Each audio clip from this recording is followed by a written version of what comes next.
Мыңдаған жыл бұрын адамдар аңға шығу, үй салу және жыртқыштардан қорғану үшін бірге бастаған.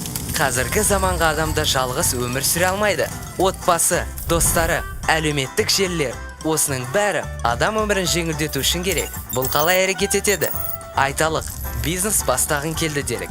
Өзің ойлап шығарған қолдан жасайтын әшекей бұйымдарды сатуды жоспарлап жүрсің. Алдымен әшекей бұйымдарына қажет құрамдас бөліктерді сататын жеткізуші табуың қажет. Одан кейін сатуды жолға қоюың керек. Бастапқыда әшекейде достарың сатып алар. Олар әр алған затын таныстары мен достарына көрсетіп, мақтап, сатылымыңды арттыруға көмектеседі. Әшекей бұйымдары өзің жасап үлгеретінен де көп сатыла бастаған кезде саған көмекші керек болады. Оларды дос, туыстар қатарынан таба аласың. Сөйтіп, нетворкинг құрасың. Ол адамға алдына қойылған міндеттерді орындауға мүмкіндік беретін кәсіби және әлеуметтік желі. Жалғыз жүріп әлемде бетбұрыс жасай алмайсың.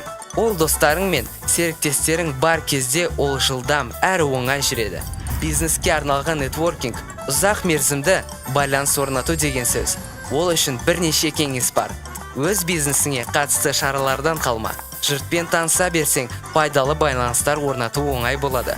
Қандай іспен шұғылданатынын көрсетілген есім хат жасатып алды.